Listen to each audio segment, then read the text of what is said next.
Right, and that's what I'm saying. It's like when you're incarcerated, again, if we don't know, we don't know, and especially if you're incarcerated in another state, we're not gonna know. At least if you're incarcerated here, if we get wind that you're incarcerated here, we can check the system, Connecticut system, that you're incarcerated, and we see that you're incarcerated. We can't stop the billing. Again, it all has to be done through the court. We can get the ball rolling so that that case gets in the court for that modification to zero out those orders while you're incarcerated. And that's something that's really new with the zeroing out of the orders, because I remember there was a time, even going to, being incarcerated, that order was still adding up each and every, that's like within the last, 10 years, 10, 15 years, and what they found that people, people who are incarcerated, they come out on this exorbitant amount of money. Okay, so they have a record, a felon record, so when it's, it's already hard for them to get a job, yet, and then they owe this money, and you got the state breathing down their back saying, okay, we want our money, you're now out, you need to find a job. Well, then you're saying, well, I can't find a job because I have a felony record. I have this I have to do. You have so many contingencies upon your release. I have to do this. I have to be back in by a certain amount of time. I have to go to this program, this program, this program. There is no time. And continue on. And that's how I really found out the company I was working for, when they put me in for a raise, they give you the keys to the store, so they did a credit report check on me and told me that there's no advancement if your credit report is bad. Right. And at first I would think that, what that got to do with A&B with me working here. But after I sit back and look on it, it shows like a lot of responsibility. This dude won't even take care of his kids, and we're gonna give him responsibility to give him the keys to our establishment. Right. And that's what it looks like on paper all the time. He will not live up to his responsibility with his children. How can we trust him with anything else?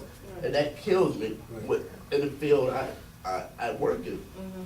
And just to hear, I cringe just when I hear you got 60 days to file. She signed off my name. The child has my last name. I never been in the hospital when she had the child. Unfortunately, I wasn't there for birth or anything else. I was locked up abroad, and these were things that I never. You didn't know. I didn't know. Right. This is why we do these things, so that people do know. So you can't use, because the excuse of I didn't know, that doesn't get you anywhere in court. Yeah, but when you bring it up, they said, we're not going to reward you for being in the penitentiary. Right. And I said, this is the only proof that I got. This gentleman said he served me, some sheriff said he served me on this, and this. Right, and whatever the documentation they have, that's. And I said, the only proof that I got is that I was incarcerated. So the fact that he served me there. So at that point, I would try to seek an attorney or. Everybody say that. And then when we get no job, they give you that legal aid number. Right. They never pick up the the phone. phone. Catch-22, and it's not you. Right.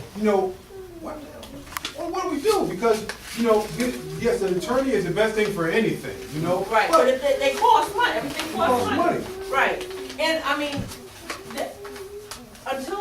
there's a lot of stuff that was made, weird to me, from being on this, through this agency that I wasn't aware of. And then yes, we have access to, a lot of stuff. The internet is like a wonderful tool, but then again, you gotta have access to that, but you can get that through the library or whatever. But this is why we do these kind of community outreach, so that we can dispel the myths, and we could, I can try to gear you in whatever,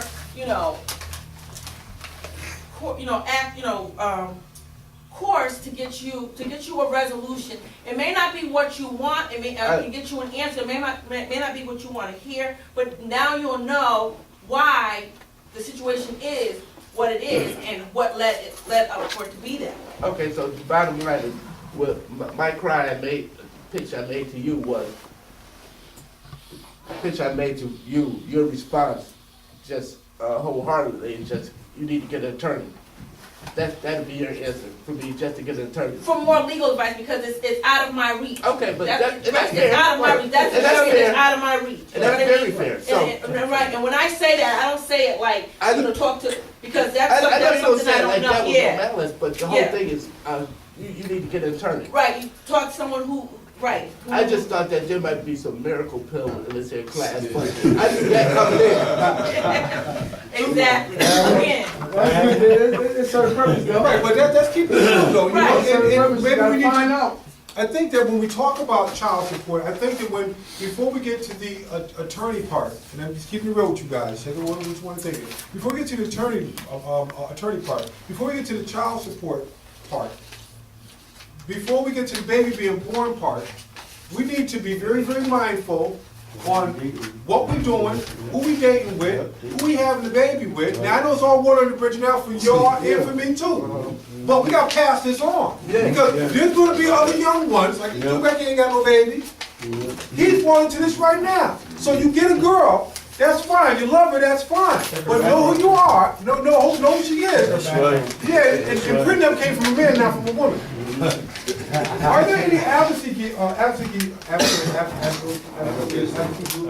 for men?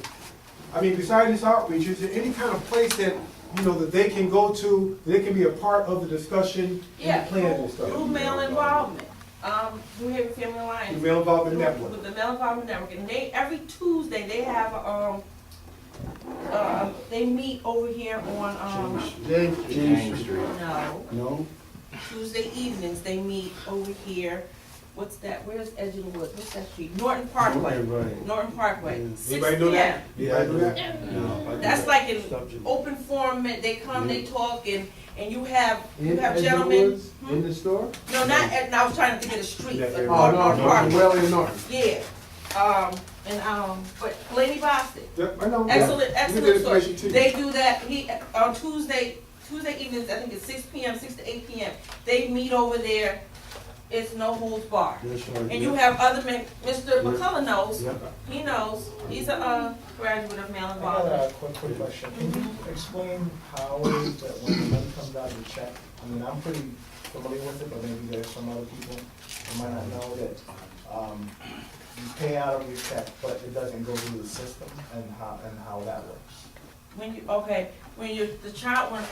in the state of Connecticut, all child support orders their immediate wage garnishment is ordered. That's automatic. So with immediate wage garnishment, the money is taken out of your check, it is sent to our state disbursement unit, who disperses the check. It doesn't come to our office, it doesn't come to me, I don't have your check. It goes to the state disbursement unit, and they disperse the money out accordingly to your social security number. So if you have more than one case, they're gonna disperse the money to all, based on your social security, disperse the money to those accounts.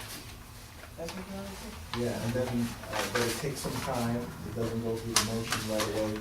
Right, when your order is put in place, it takes 4 to 6 weeks. We give employers like 4 to 8 weeks, depending on where the employer's payroll or human resource department is. It takes that long for that garnishment to kick in. However, you're still responsible to make those payments each and every week. You cannot say, well, my employer didn't take it out. If your employer didn't take it out, it's your responsibility. It's always your responsibility to make sure your child support order is paid for. So if there's a week when you don't work, and if you have a type of job, you don't work, you don't get paid, and then that order doesn't come out, you're still liable, you're still responsible to pay that child support that week. You cannot use the excuse that I didn't work that week, I didn't get paid. My employer didn't take it out. We can contempt the employer, because if you bring us proof showing that the employer is taking that money out each and every week, but we're not getting it, then we're gonna look to the employer. At that point in time, you've done what you're supposed to do. You provided proof that yes, in fact, they are taking the money out. They're just slow in sending it to us, which does happen. We have contempted employers. I was talking to Keith about this, and I think there should be like some kind of stages to where, is there such thing as far as capping of the child support in different stages and different categories? to where someone is making $150,000 a year to $50,000 a year to $25,000 a year. Even though if that child is 18, shouldn't there be a cap?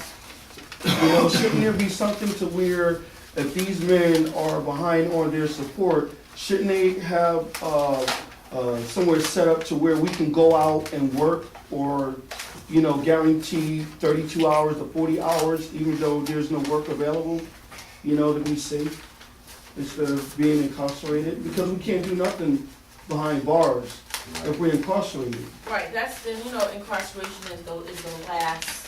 I've been the through most that. extreme. And he was sick. My son was sick, stop Jeremiah. He was sick for a whole month because I had him ever since he was a newborn. And the rest of my children. Even though the woman still took me down for child support, even though I was there for my children. So I just want him to know, the one that doesn't have any children, you know, it's just, you gotta be careful who You gotta dating. you gotta Yeah. be careful who you date. It You know, may be good in no, peaches and cream. everything ain't good, right? You know? Yeah.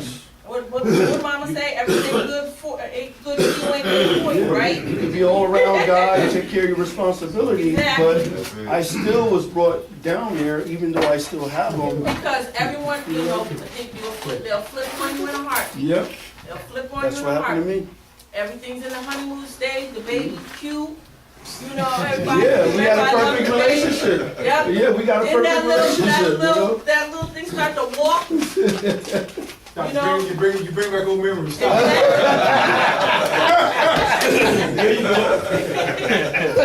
Unemployment cut me off like 2 weeks ago, and you said something about